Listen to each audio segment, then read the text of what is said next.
Hello मंडळी, स्वागत आहे नवीन एका ब्लॉगमध्ये तुमचं. चला तर मग आज इतके सारे टमाटर कट केले. तुम्ही विचार करत असाल काय बनवायचं आहे आज. तर पूर्ण 1-4 महिन्यापर्यंत टिकेल अशी आपल्याला प्युरी बनवून ठेवायची आहे. काहीसुद्धा होत नाही. घरचेच टमाटर होते आमच्या रानातले, खूप लागले होते आणि ते खराब होऊन चालले होते. म्हणताना म्हणलं असं बनवून ठेवावं, वेस्टही व्हायला नको आणि आपल्याला नंतर जेव्हा टमाटर नसतील तेव्हा कामालाही येईल. तर मग करायचं काय, मी चुलीवरतीच भाजून घेतले होते टमाटर. व्यवस्थित आपण जशी प्युरी बनवायला भाजून घेतो तशी भाजून घ्यायचे आणि भाजल्यानंतर थंड होऊन द्यायचे. थंड झाल्यानंतर ते मिक्सरमध्ये पूर्णपणे बारीक करून घ्यायचे. बारीक केल्यानंतर त्याला खूप वेळ जातो थोडा भाजायला. बारीक करून असे घ्यायचे आणि सगळे कढईत टाकायचे आणि कढईत टाकून ते पूर्ण व्यवस्थित एकदम थिक पेस्ट होईपर्यंत परतून भाजून घ्यायचे. खूप छान लागते. त्या कोणत्याही भाजीत तुम्ही घालू शकता. मसाले भाजी करायची किंवा नॉनव्हेज बनवायचं आहे काय तरी तुम्ही यूज करू शकता. ते नक्की एकदा ट्राय करा.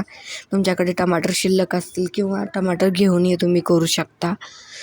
अशा सिंपल आणि साध्या रेसिपी बघण्यासाठी प्रियाला लाईक करा, शेअर करा, कमेंट करा आणि सबस्क्राईबही नक्की करा. चला तर मग बोलत बोलत आपली प्युरी इथं भाजत आली आहे. व्यवस्थित परतायची. हे बघा आधी किती पातळ आहे.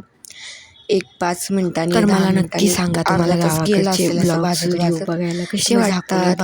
लॉंग व्हिडिओ तुम्ही बघतातच, शॉर्ट व्हिडिओ बघतातच तुम्ही. बघा असं भाजायचं नाही, त्यामुळे बारीक करून घ्यायची प्युरी. खूपच बघा, खूप इंटरेस्टिंग गोष्टी दाखवायचा प्रयत्न करते मी. गावाकडच्या गोष्टी असतात तर बघा इथे किंवा सिंपल जे आहे ते बनतं घरी तेच दाखवायचा प्रयत्न असतो माझा.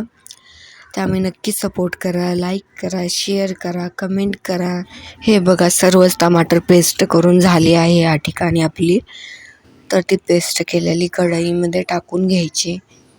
तेल टाकायचं आणि थोडं आणि त्यानंतर भाजून घ्यायची व्यवस्थित अशी.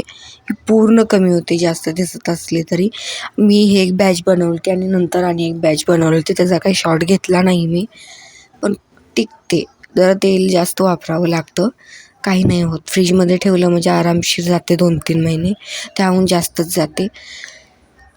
तर बघा ही 5 मिनटं 10 मिनटं अशी हलवून घ्यायची व्यवस्थित. पूर्ण कमी झाले पाहिजे. असं थिक टमाटरची चटणीसारखे गोळा बनला पाहिजे. बघा मग आपली प्युरी भाजत आलेली आहे. मी अजून थोडा वेळ परतून घ्यायची व्यवस्थित अशी आणि पूर्ण थंड होऊ द्यायची. मग एक ग्लासच्या जारमध्ये आपण स्टोअर करून ठेवू शकतो. ग्लासच्या जारमध्ये व्यवस्थित राहते, काही होत नाही. शक्यतो प्लास्टिकचं यूज करणं टाळाच तुम्ही. मी स्टीलचा नकोच, आपण काचेचाच घेतला तर चालेल, ग्लासचा. मग चला तर मग गप्पा मारत आपली प्युरी ही तयार झाली आहे. तर अशाच नवीन ब्लॉगसाठी सबस्क्राईब करा प्रियाला आणि सपोर्ट करा. भेटू नेक्स्ट ब्लॉगमध्ये. तोपर्यंत बाय बाय.